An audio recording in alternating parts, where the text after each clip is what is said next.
The names the woman gave me were Christopher Newsom and Channon Christian. Likely they mean as much to you as they did to me, but you'll never forget them after the next few minutes. Probably the first time you heard about them tonight. But the incident happened in 2007. Newsom, 23-year-old. He was a former standout baseball player. He was working as a carpenter. Christian, 21, was a student at the University of Tennessee. They had been dating for about 2 months. On the night of January 6th, they planned to watch a movie at a friend's apartment.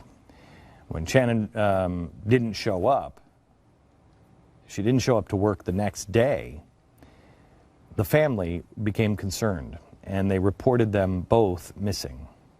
Well, it turns out that the couple had made it to dinner, but when they arrived at the apartment complex where Christian's best friends lived, they were carjacked by multiple assailants. What followed was one of the most heinous, gruesome, senseless hate crimes ever. If you have kids, I suggest that you fast forward through this part of the program or put it on pause and watch it later. The evening started with a wonderful date, boyfriend and girlfriend.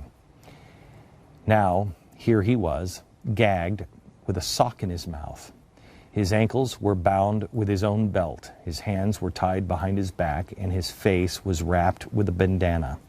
His head was covered with a sweatshirt that was tied around his neck. He was then violently raped with an object and beaten. One can only imagine the horror Christopher experienced as he was then forced to walk barefoot to the nearby railroad tracks, where he was shot in the neck and the back. But the shots didn't kill him.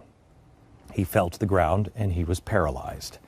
That's when the assailants stood over him, placed the gun against his covered head, and fired. They killed him execution style, but that's still not good enough. They then poured gasoline all over his body and set him ablaze. To the assailant's home. She was forced into a back room of the house where she was hogtied with strips of fabric from a bedding set. For several hours, she endured brutal sexual assaults. She was repeatedly raped in every possible way imaginable. She was then kicked and beaten with several objects, including a broken chair leg. She suffered major wounds to her genital area. She also had major blows to the head. Bleeding, she was finally dragged out of the back room and into the living room.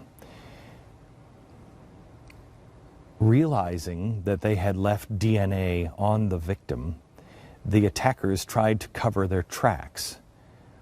They poured bleach all over her. Realizing that they left DNA in the victim, they poured bleach down her throat. She was still alive when they wrapped her body in a black garbage bag. They wrapped her head in a white plastic grocery bag. Then she was placed in a garbage can in the kitchen of the house. She was still alive.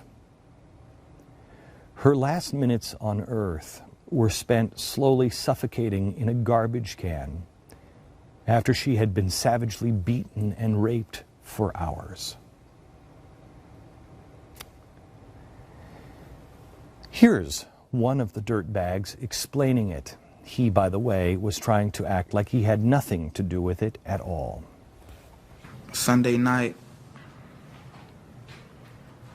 he brings the girl out of his room, and I noticed that she didn't have any clothes on from the waist down, no shoes on, no socks. As he has her in the kitchen, me and Vanessa and George, he make all of us come in the kitchen in the back, utility room, make us stand there for a minute.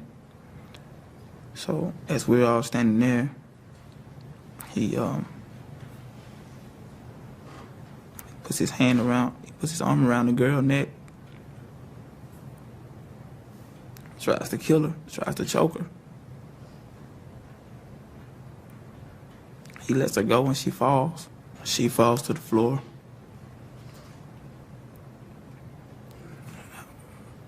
We're all thinking that he didn't kill that girl. ties the girl up, put her in the garbage can. I just want to remind you that this was someone's daughter.